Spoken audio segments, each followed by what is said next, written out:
aquí en cabina para hablar sobre el rol de la mujer en la política actualmente. Cara a cara, iniciamos. Noticia, análisis y debate. Eso es Cara a Cara. Información de primera mano en voz de sus protagonistas. Escucha Cara a Cara.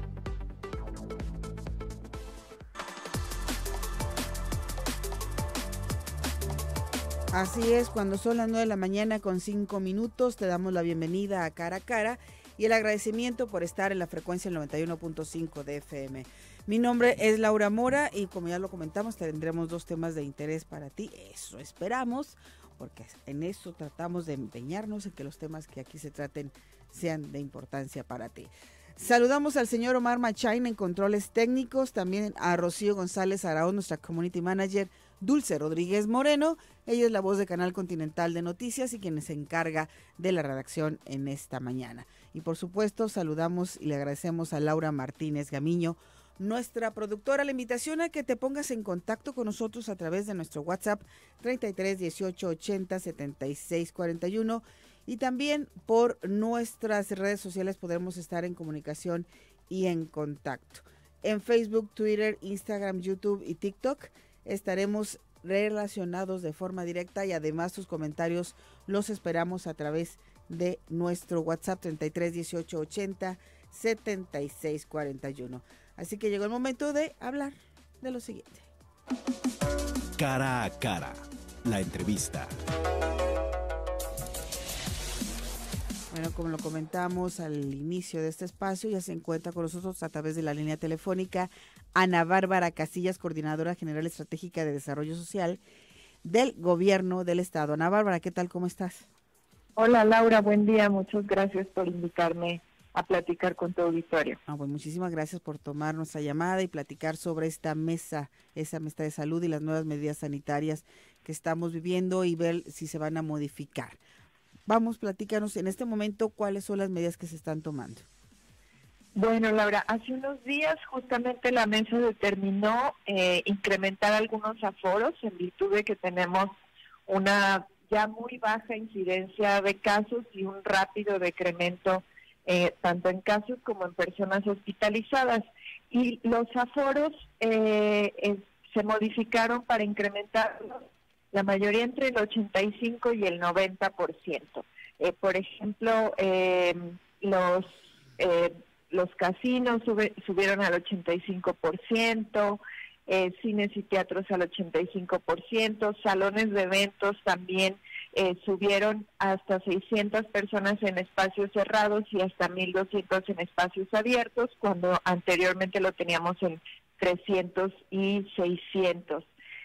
También subió el aforo de los bares y antros al 80%, estadios y plaza de toros en espacios abiertos al 85%, y para poder realizar un evento masivo de más de 1,200 personas requiere la autorización de la Mesa de Salud. Algo muy importante, Laura, que se autorizó en estas últimas modificaciones es que permitimos que puedan hacer las actividades religiosas que enmarcan toda la Semana Santa. En todos los municipios hay actividades de este tipo con mucha tradición que desde 2 años anteriores no se habían hecho, como la caminata a Talpa, como los viacrucis, como la visita a los 7 templos. Entonces este año podrán llevarse a cabo y estamos ya trabajando tanto con los municipios como con las autoridades de las iglesias correspondientes para hacerlo de la mejor manera, de la manera más ordenada y con un protocolo autorizado. Esto es muy importante, la apertura que ya ha habido, como bien lo comentabas, ha disminuido considerablemente el número de casos, lo cual nos pone en esta nueva perspectiva sobre la pandemia. Y hablando de vacuna, ya que me fui por ese lado, hablemos de las fiestas de octubre. ¿Se llevarán a cabo en esta ocasión? Bueno, lo que esperamos es que sí, lo que acordamos ahí también con las autoridades del recinto del Auditorio Benito Juárez es que justamente en este mes vamos a evaluar cómo se comporta durante este último mes la vacunación, que ya, digamos, hemos avanzado mucho, ya quedan pocos rezagados, y para las terceras dosis se ha tenido tanto un poco de baja afluencia como también un poco de lentitud en la entrega de las vacunas que nos llegan. Entonces, pudiéramos ya empezar a transitar en algunos casos a un modelo de vacunación tradicional en el que se aplican las vacunas en el sector salud. Eso lo estaremos revisando hacia finales de este mes para poder saber si estamos en capacidad de entregar el espacio para que puedan llevarse a cabo las fiestas de octubre este año. Sí, pues hay que ver también cómo nos comportamos los ciudadanos porque viene la Semana Santa y mientras estemos conviviendo en estos días también tenemos que seguir teniendo todas estas medidas para seguir yendo a la baja en los casos. Así es, Laura, tienes mucha razón, hay que recordar y concientizarnos, hay que recordarle a todos los ciudadanos que esto sigue. Ha habido, y aprovecho para decirlo, como una polémica de si ya es necesario retirar el cubrebocas. Desde la Mesa de Salud lo que creemos, lo que los doctores nos han dicho es que todavía no es momento. Vemos países como Inglaterra que lo quitó todas las medidas y ahora están teniendo un alza en las personas hospitalizadas y en los casos. Entonces creemos que podemos hacer estas actividades, pero hay que buscar hacerlas de manera segura sin quitarnos el cubrebocas. Bueno, ya que lo mencionas también, Nuevo León acaba también de informar que será ya opcional el uso del cubrebocas y como lo comentas, se ha comprobado que en otros lugares donde se ha quitado el cubrebocas ha habido un repunte, entonces sería mejor seguirlo usando, ¿no? Así es, aquí en Jalisco creemos que hay que seguirlo usando todavía durante un tiempo más, sobre todo, y como bien lo dices tú, Laura, viene una época en la que convivimos mucho, en la que vamos a lugares donde hay mucha gente, como estos eventos religiosos, y es mejor mantener la guardia en estos espacios, en los espacios públicos, con el uso del cubrebocas, para que no tengamos un repunte en los siguientes meses. ¿Cuándo será la próxima reunión para ver las condiciones en las que vamos a estar viviendo de acuerdo a estas medidas? Estas medidas están vigentes hasta el 15 de abril. Seguramente una semana, un par de semanas antes, estaremos revisando qué podríamos estar modificando y qué podríamos estar refrendando como medida.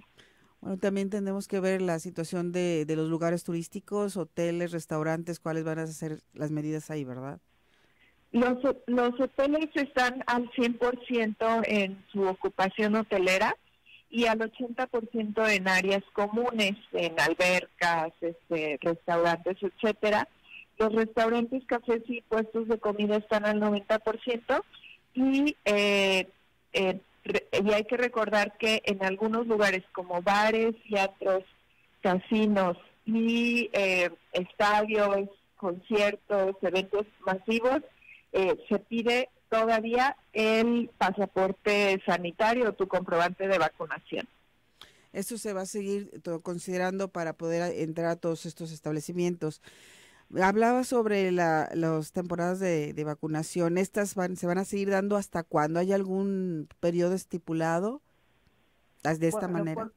Por lo pronto, en los macromódulos se seguirán llevando a cabo por lo menos durante este primer mes que estaremos evaluando, este mes de marzo.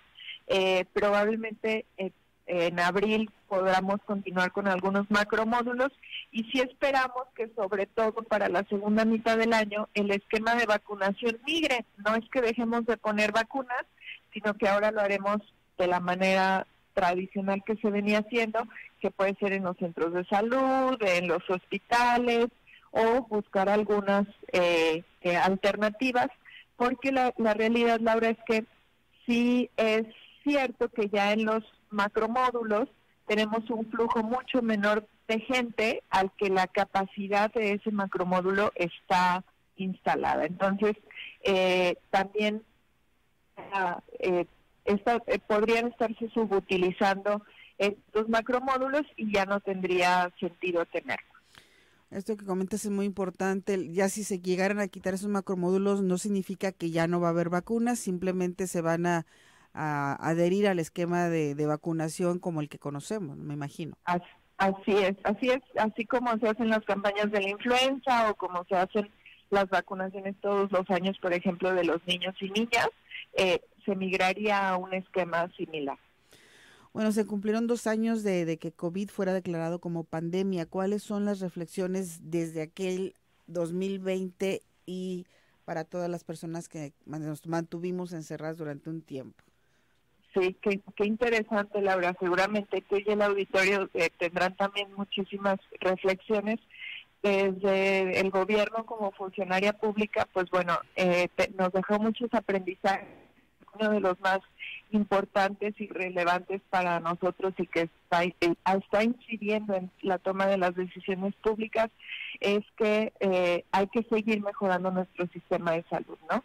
Lo que nos dimos cuenta y ya sabíamos que a nuestro sistema de salud le faltaba mucho, que había muchos rezagos, pero bueno, lo que hemos aprendido y afortunadamente hemos logrado avanzar mucho en el tema, es que pues tenemos que tener más hospitales, que tenemos que tener más doctores y que también tenemos que tener como ciudadanos pues más culturas de los cuidados, ¿no?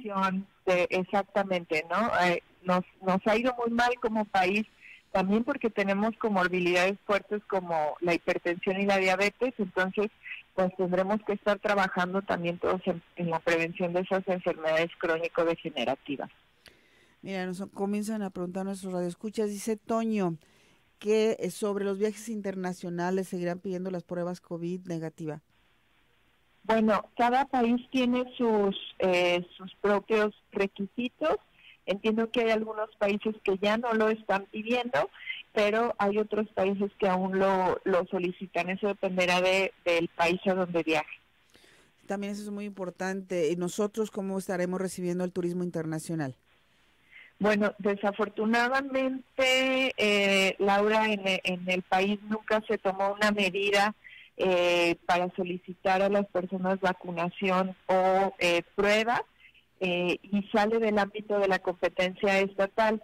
Lo que nosotros pudimos hacer es instalar filtros en aeropuertos, puertos y centrales camioneras y bueno, eso se mantendrá como hasta el momento, pero estamos en casos imposibilitados a pedir prueba. Cuando pedimos prueba o certificado de vacunación es en estos eventos que te mencionaba, que muchos de estos eventos acuden también personas del extranjero. Sí, definitivamente. En el esquema estatal de registro de vacunación para recibir la dosis del COVID-19, ¿se va a quedar para otras campañas de vacunación?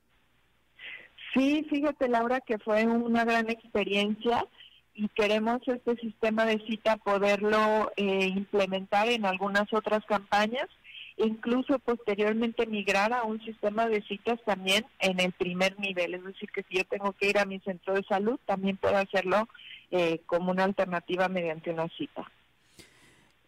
¿Cómo seguimos en la cuestión de los niños, adolescentes, en cuestión de contagios de vacunación? Bueno, afortunadamente seguimos con una incidencia baja en niños, niñas y adolescentes. No quiere decir que no haya casos, quiere decir que en proporción a todos los casos, estos son menores y en las escuelas seguimos al pendiente y no hemos tenido afortunadamente tampoco ningún brote de alarma o ninguna situación que ponga en riesgo su estancia en clases. Bueno, creo que se ha demostrado que esto precisamente que acabas de comentar, dentro de las escuelas se siguen todas las medidas sanitarias y no es que no haya contagios, pero sí hay, pero simplemente por estas medidas se logra contener y que no pase a cosas mayores. Así es, hemos visto una muy buena adopción tanto de los docentes como de las y los niños. La verdad es que han sido muy, muy responsables y hay que felicitarlos por ello. Porque bueno, pues yo creo que ya estaban ansiosos de regresar a clases. Sí, yo creo que esto también fue muy importante porque también dentro de estos 2 años ellos tuvieron afectaciones en su desarrollo, en su convivencia, en su forma de socializar y ya era necesario que regresaran porque 2 años de encierro para los niños creo que es demasiado, sí, para nosotros los adultos, ahora imagínate los niños. Claro, claro. Si nosotros hemos tenido algunos problemas de ansiedad, depresión, etcétera, bueno, pues con los niños también se da esto, y ellos que justamente están desarrollándose, que están aprendiendo a convivir con otros niños, con otras niñas, a poner límites, a compartir, etcétera, pues era muy, muy importante que pudieran regresar. Muchos de ellos, por ejemplo, que salieron de sexto de primaria, de tercero de secundaria, fue muy difícil para ellos no tener sus fiestas, no poderse despedir de sus compañeros, y bueno, pues es un tema importante por el que tenían que regresar a clases y teníamos que tomar este riesgo, y afortunadamente pues no hemos tenido mayor problema. Mira, el último dato que tengo de los niños de 3 a 15 años que estuvieron contagiados de COVID al corte del 5 de marzo son 165, y la penúltima que tengo es de 232, es decir, sí continúa también con una importante tendencia a la baja. Así es, bueno, y como siempre el llamado a la ciudadanía, a nosotros, a seguirnos cuidando. Si esto está dando resultados, son por trabajar en conjunto con las autoridades y nuestra propia responsabilidad, Bárbara. Así es, todos tenemos algo que hacer en esta tarea, como ciudadanos, pues respetar las medidas, seguir utilizando el cubrebocas, vacunarnos. Como madres o padres de familia, pues enseñar a nuestras niñas y nuestros niños a cuidarse, el darles la oportunidad de desarrollarse de una manera adecuada, siempre cuidándose. Así es, ya se ve una lucecita ya al fondo, pero para poder llegar a ella tenemos que seguir con estas medidas, y poco a poco, como lo hemos ido viendo, se ha ido restableciendo nuestra vida, pero pues todavía falta. No hay que confiarnos, porque el que se confía pierde. Así es, Laura, así es. Esta enfermedad, pues lo hemos vivido durante 2 años, es muy traicionera, por decirlo de alguna forma, y cuando pensamos que ya vamos de salida y aflojamos un poco, pues nos vuelve a sorprender con alguna variante, con alguna situación que nos vuelve a poner en alerta. Entonces, más vale seguir con las medidas de prevención y de precaución, pues hasta que no estemos seguros que todo el mundo ha salido de esto, porque también es importante decirlo, que mientras que en otros países sigan sin haber suficiente vacunación y siga habiendo muchos casos, corremos el riesgo de que exista otra mutación y de que nos vuelva a poner en aprieto. Perfecto, Ana Bárbara, pues muchísimas gracias por conversar con nuestros radioescuchas. Muchas gracias, Laura, un saludo y un abrazo. Hasta luego, buenos días. Hasta luego. Ana Bárbara Casillas, Coordinadora General Estratégica de Desarrollo Social del Gobierno del Estado. Vamos a la pausa, regresamos. La mañanera en Cara a Cara.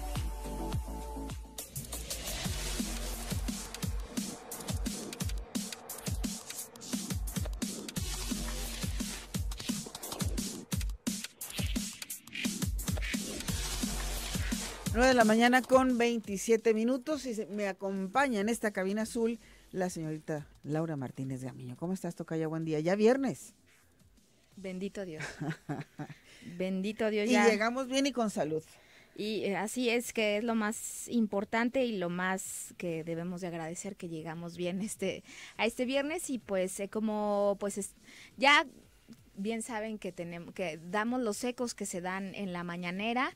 Y ayer en la noche pues da un comunicado de prensa el gobierno federal un poco pues subido de tono, y es que los pongo en contexto porque también ayer el Parlamento Europeo pues da a conocer que para todos los colegas periodistas que pues es complicada ejercer la profesión aquí en México, y le responde el gobierno federal a través de un elevado tono en su comunicado, y se los comparto brevemente. Y así inicia este comunicado, donde el gobierno federal le pide a los diputados del Parlamento Europeo que basta de corrupción, de mentiras y de hipocresías, y es lamentable que se sumen como borregos a la estrategia reaccionaria y golpista del gobierno corrupto que se opone a la Cuarta Transformación, impulsada por millones de mexicanos para enfrentar la monstruosa desigualdad y la violencia heredada por la política económica neoliberal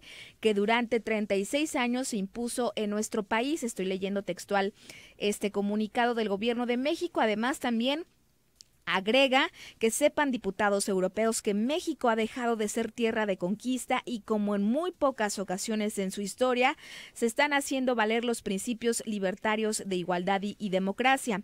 Aquí no se reprime a nadie, se respeta la libertad de expresión y el trabajo de los periodistas. El Estado no viola los derechos humanos como sucedía en gobiernos anteriores, cuando ustedes, por cierto, guardaron silencio cómplice. México es un país pacifista que ha optado por la no violencia y somos partidarios del diálogo, no de la guerra. No enviamos armas a ningún país bajo ninguna circunstancia, como ustedes lo están haciendo ahora. Si estuviésemos en situación que ustedes describen en su panfleto, nuestro presidente no sería respaldado por el 66% de los ciudadanos, como lo publicó ayer la encuesta de la empresa Morning Consult, que coloca en el segundo lugar entre los principales mandatarios del mundo. Dicho sea de paso, con más aprobación que los gobernantes europeos. Para la próxima, infórmense y lean bien las resoluciones que les presentan antes de emitir su voto y no olviden que ya no somos colonia de nadie. México es un país libre, independiente y soberano. Evolucionen, dejen atrás su manía injerencista disfrazada de buenas intenciones. Ustedes no son el gobierno mundial y no olviden lo que decía ese gigante de las Américas, el presidente Benito Juárez. Entre los individuos como entre las naciones, el respeto al derecho ajeno es la paz. Atentamente, el gobierno de la República. Ese fue el comunicado que le dice a los diputados del Parlamento Europeo, y esta mañana desde Tapachula el presidente Andrés Manuel López Obrador pues fijó esta postura y dice que se debe de dar que se le da protección a los periodistas y activistas. Dijo que fueron sorprendidos por los legisladores europeos porque es completamente falsa la información que dieron. Agregó que se ha logrado avanzar en la detención de los involucrados en los crímenes de este tipo. Además, puntualizó que el número de periodistas asesinados pues no coincide con los datos que ellos cuentan, es decir, se llevan 7 periodistas muertos, pero el presidente dice que son 5. Entonces, esto fue lo que dijo desde Chiapas. 7 agresiones y 5 asesinatos. Y de los 5 también, ya lo dije, pero vuelvo a subrayar, en 4 casos hay 17 detenidos. Vamos el jueves a informar, incluso hoy mismo se va a dar a conocer un informe que también se les va a enviar a los diputados del Parlamento. Pues esto se eleva un poco el tono con este pues sorprendido comunicado de prensa que da el gobierno federal. Complicada quizá cómo va a responder el canciller Marcelo Ebrard, quien lleva pues las relaciones diplomáticas en todo el mundo.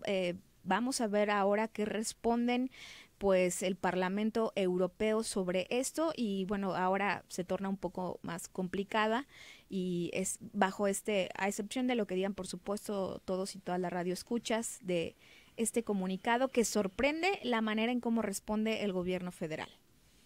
Bueno, pues al parecer todo mundo está coludido, ¿no? En lo que sucede a México y en contra de lo que pasa aquí en el gobierno federal. Pues es lo que dijo el Parlamento Europeo es que es complicada que los periodistas ejerzan pues su libertad de expresión aquí en México, y bueno, creo que no le pareció al presidente y le responde de esta manera. Veremos cuáles son ahora los ecos frente a este, y bueno, también agregó que este comunicado lo hicieron entre el presidente, también el vocero de la República, quien es Jesús Ramírez, y otros más integrantes del gabinete, que no sabemos si estuvo incluido pues el canciller Marcelo Ebrard. Pero bueno, por lo que yo puedo entender, el Parlamento nunca especificó que fuera en este gobierno. Dijo que en mucho tiempo en México no hay seguridad para los periodistas. Pues es que hay que también saber qué le tocó o qué se sintió de alguna parte pues agredido el gobierno de México con lo que dijo el Parlamento Europeo, y seguramente a lo largo del día veremos las reacciones de este comunicado de prensa que da el gobierno federal, y además de las declaraciones que dijo en la mañana desde Chiapas el presidente, y pues también estaremos atentos qué es lo que dice sobre todo pues el canciller, ¿no? ¿Quién es quien lleva las relaciones diplomáticas México con todo el mundo? Muy bien, tocaya. ¿Hacemos la pausa? Hacemos la pausa. Regresamos. Trabajar para mantenerte informado es nuestra pasión. Zona 3. Información y música en equilibrio. 91.5 de FM. ¿Cómo estás, Diana? Hola Laura, muy bien, muy contenta de estar contigo, gracias por la invitación y un saludo a todo el auditorio que nos escucha, muchas gracias. Al contrario, gracias por acompañarnos y bueno, tema obligado porque estamos todavía dentro de la Semana del Día Internacional de la Mujer. Nos gustaría conocer un poco de tu trayectoria, cuáles han sido los obstáculos a vencer para llegar ahora a ser la presidente del PAN Jalisco. Bueno, pues la trayectoria yo creo que ha sido larga, los obstáculos mucho como son para todas las mujeres, yo creo que en todos los ámbitos, pero bueno, nos toca hacer esta generación de transición, como dice una muy buena amiga, esta transición, entonces no hay que quejarnos tanto, la verdad es que estamos teniendo oportunidades que hace poco no se tenían, ¿no? Es sorprendente pensar que en el 53 apenas se dio la oportunidad a las mujeres de votar y de ser votada, ¿no? O sea, nuestras abuelas, digamos, nacieron en un tiempo en donde no podían ni siquiera votar, no tenían ese derecho, mucho menos ser votadas. Entonces, creo que los avances se han dado rápido. El hecho de que esté en la ley no quiere decir que, desgraciadamente, que tengamos todas las mujeres la capacitación para estar, por la discriminación que ha habido pues histórica y por eso las afirmaciones positivas y cuáles son los retos que tenemos que vivir las mujeres en materia de política. Pues tenemos que vivir con el hecho de que la ley está avanzando mucho más rápido que la realidad. Entonces, pasa que cuando vas a los municipios, que cuando platicas con los propios compañeros panistas, y creo que pasa en todos los partidos políticos, los propios caballeros, los hombres, no entienden el porqué y se sienten injustamente tratados con el tema del género. Hay a veces hasta la molestia de decir es que en este municipio hubiéramos ganado si no nos hubieran puesto género, si no nos hubieran puesto mujer y lo perdimos porque entonces ha sido difícil entender este tránsito. Yo creo que toca estar preparadas y capacitarnos, no está fácil. Hay que hacerlo, pero bueno, las acciones afirmativas, como que los partidos políticos tengan que destinar obligatoriamente un porcentaje de sus prerrogativas para que las mujeres se capaciten, pues es un avance muy importante que debemos de aprovechar. Y el hecho también de que tengamos la obligación como partidos políticos de postular en paridad, en equidad, a mujeres a los puestos de elección popular, pues también es un gran avance para las mujeres. Va a ser difícil, insisto, en este periodo de transición, inclusive vas a municipios en donde no hay mujeres que quieran participar en política y tienes que postular mujeres. Y entonces tienes que estar haciendo un trabajo hasta de convencimiento y bueno, ahí están los resultados. Hoy tenemos desde luego una paridad en la Cámara de Diputados y Diputadas, tenemos más mujeres en el Congreso local, más mujeres que hombres, es histórico, pero no así sucede con las alcaldías, ¿no? En donde realmente la participación o las mujeres que llegaron a ser alcaldesas pues es muy inferior todavía. Entonces, pero bueno, estamos avanzando.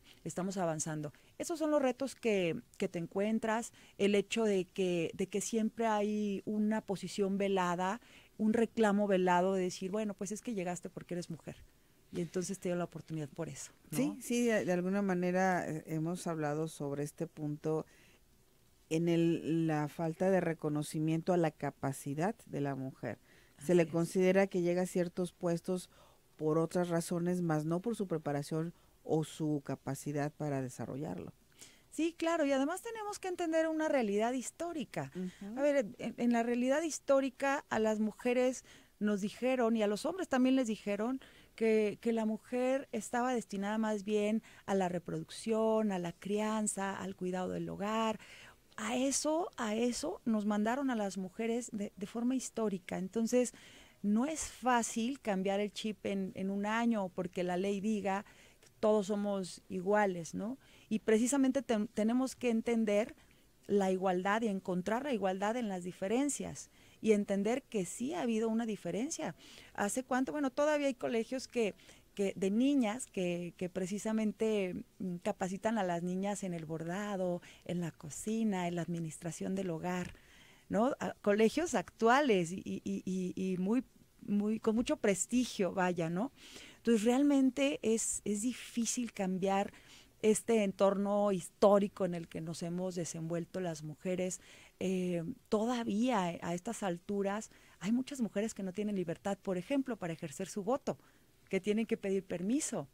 En la propia política es muy chistoso porque todavía está este tema, esta situación en donde volteamos y a veces pedimos permiso a la pareja, ¿no? O al papá o al hermano o al líder político para hacer cosas. Y eso también tenemos que ponerlo sobre la mesa, porque el hecho de tapar estas cosas no nos van a ayudar a superarlas.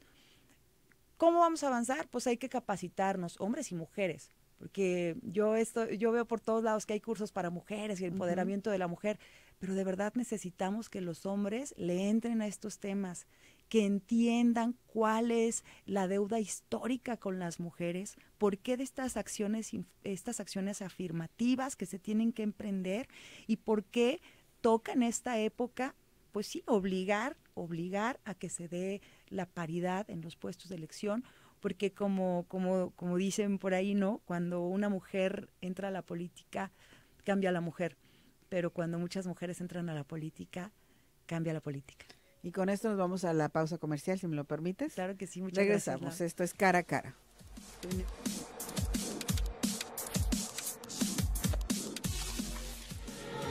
Escucha, siente, disfruta. Zona 3, información y música en equilibrio. 91.5 de... 30 minutos. Te recuerdo que está con nosotros Diana González Martínez, presidenta del PAN en Jalisco. Y estamos platicando y al escucharte sobre esto de sensibilizar a los hombres ante las circunstancias que hemos tenido las mujeres. Y yo siempre lo he dicho y te lo pregunto, espero tener el latino, el decírtelo, sobre los hijos. Yo siempre he dicho que todo comienza en casa, claro, en cómo vamos educando a nuestros hijos para que realmente estas nuevas generaciones tengan esta forma de ver a la mujer, que sea equitativo, que con el respeto, con las oportunidades, y también educar a las hijas a que no solamente hay una opción en la vida, porque nos lo hicieron creer hace mucho tiempo, claro, que era el matrimonio. Así es. ¿Cómo vas tú, me decías que tienes hijos, cómo vas tú en esta línea de educación? ¿Hablas con ellos de equidad? ¿Hablas con ellos de esta parte? Sí, claro. Pues yo estoy totalmente coincido contigo. Creo que la responsabilidad que tenemos hombres y mujeres, por sobre todo, es educar a nuestra familia, a nuestros hijos. Es un gran compromiso social que debemos entender y tener. Yo tengo 2 hijos que son adolescentes, un niño de casi 13 y una niña de casi 15, y desde luego que están siendo educados, porque los niños, pues sí, claro que te escuchan, pero sobre todo te ven, te observan. Entonces, claro que siempre estamos hablando de estos temas, de lo importante que es considerarnos iguales, que es hablarnos con mucho cariño, respetar ella a él a ella. Difícil, y sí les digo, a ver, yo fui educada en el machismo, eso no se me puede escapar, porque hasta se ríen a veces que escuchan a mi madre hermosa y dicen, oye, mi abuelita dijo tal cosa, ¿no? Y se ríen, y yo, mi amor, ella también fue educada en el machismo, y es bien difícil transitar, cambiar, de un momento a otro se nos viene toda una revolución, ¿sabes? Entonces es muy difícil irlo entendiendo. Y claro, tenemos que hablar de temas de igualdad, tenemos que hablar de que se tiene que levantar la voz. Lo hablamos, pero sobre todo lo viven. Hace poquito nos surgió una circunstancia ahí en el colegio con mi hija, y a mí me dio mucho orgullo y mucho gusto ver cómo levantó la voz, cómo dijo, esto no está bien, esto no puede pasar, lo voy a denunciar. Ella fue sola, habló, no obtuvo respuesta, entonces vino conmigo, y mamá, pasó esto, necesito que me ayudes, que intercedas, porque no me hicieron caso. Entonces, con mucho gusto yo intercedí y le dije, oye, puede haber que si volteen a verte con más ganas, que te revisen más las tareas. Y me dice, no importa, pues me aplico más, pero es que esto no es justo. Y entonces me encantó escucharla toda empoderada, hablando de justicia, pidiendo justicia, levantando la voz. Y creo que de entrada eso para una mujer es muy importante y muy relevante, el que a nuestras hijas y a nuestros hijos, desde luego, los eduquemos para levantar la voz, para decir lo que no está bien, para decir lo que consideran injusto. Entonces, desde ahí ya estamos forjando un carácter. Yo, sobre todo, pues además como tengo niña y niño, siempre diciéndoles que son valiosos unos y otros y que nos complementamos, que esto no se trata de ser una guerra entre hombres y mujeres, sino al contrario. Por eso decía que necesitamos que los hombres también se capaciten en las deudas históricas que tenemos como sociedad con las mujeres, y las seguimos teniendo. A ver, en política estamos avanzando, pero ¿qué pasa en general? Tantas jefas de familia, tantas mujeres que están solas cuidando a sus hijos y viendo cómo los sacan adelante, porque muchos hombres simplemente dicen, pues ya me voy, y se van y no se encargan en lo absoluto de los hijos, ¿no? Ni en un tema de educación, ni en un tema económico, ni nada. ¿Cuántas mujeres están sufriendo de estas situaciones? Mujeres solas educando a sus hijos. Las mujeres indígenas que todavía están viviendo sobre condiciones. Bueno, todavía hay venta de niñas para casarse. Entonces, tenemos grandes rezagos. Por eso creo que nos toca a nosotras capacitarnos, a quienes hoy tenemos la oportunidad de estar en política, nos toca generar condiciones diferentes para todas las mujeres. Es un camino que va a ser muy largo, pero la buena noticia es que ya lo empezamos, que lo estamos haciendo, que estamos llegando a los espacios de decisión, y hay que solidarizarnos, claro, desde luego en seguir avanzando en política, capacitando a todas las mujeres para que participen en la política, pero también estar viendo por aquellas mujeres que son más vulnerables y que tienen menos oportunidades para nosotros, que realmente haya una convicción en todas nosotros de que estamos llegando para que avancemos todas, que no sea solo un dicho, que lo hagamos de verdad. ¿Cuáles son las responsabilidades que tienes como presidenta de un partido? Bueno, son bastantes, hasta yo me voy sorprendiendo. Mira, yo creo que como en todo, tiene mucho que ver con tu compromiso. Entonces, tenemos que ver desde luego desde la estructura del partido en los 125 municipios, que hoy tenemos estructura únicamente en 83 municipios. Uno de los compromisos es que en los 125 municipios del estado vuelva a haber la estructura del PAN, que pues es la que está llevando las ideas del PAN en cada municipio, la que está más cercano con la gente en cada población, en cada delegación, en cada comunidad. Tenemos que estar llevándoles una estrategia. Nosotros venimos de un partido nacional muy fuerte, la primera fuerza de oposición en México, y tenemos una vida nacional muy activa, y además tenemos lineamientos desde allá. Entonces tenemos que estar conectando, somos una parte intermediaria también entre todas las políticas que dicta el Comité Directivo Nacional con nuestro presidente Marco Cortés, y estar transmitiendo estos mensajes también en los municipios, a las estructuras, marcando la pauta de cómo vamos a estar trabajando, cómo vamos a acercarnos a la ciudadanía. Tenemos que estar muy cerca también de nuestros alcaldes.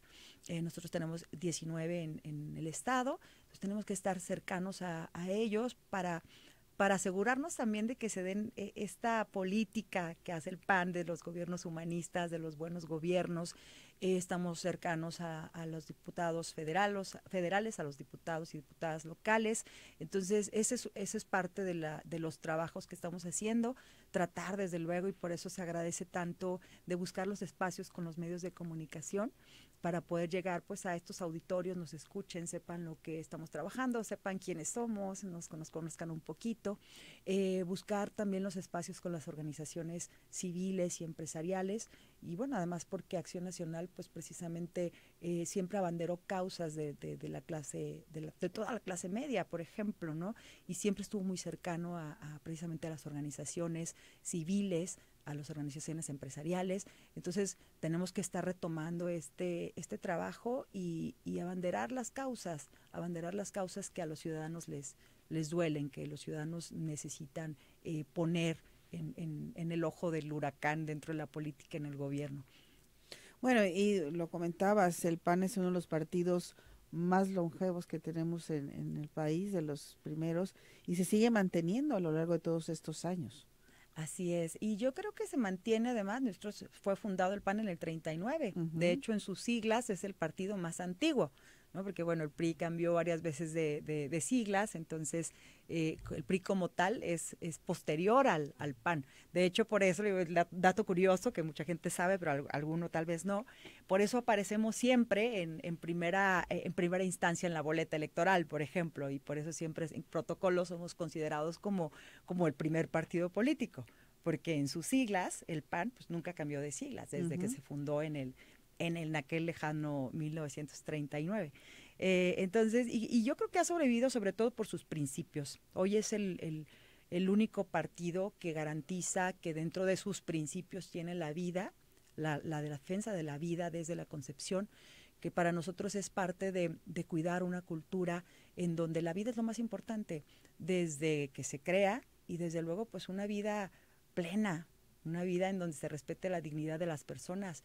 El PAN siempre ha buscado el respeto de los derechos humanos, ha creído en las instituciones, en todas las luchas que ha habido por instituciones y por derechos humanos, pues ahí ha estado Acción Nacional.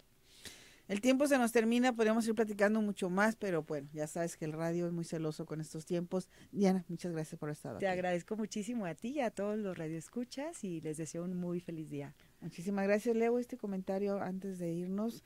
Dice Laura, yo sugiero que así como si se designó un día para conmemorar a la mujer en pro de respeto y su valor, también se establezca un día para conmemorar al hombre. Sí lo hay, sí hay el Día del Hombre, y aquí normalmente lo comentamos.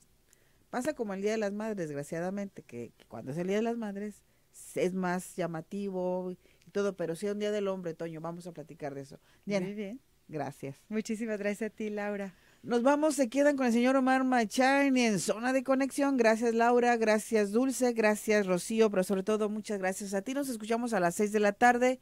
Cuídate mucho, siempre hay alguien que te espera en casa.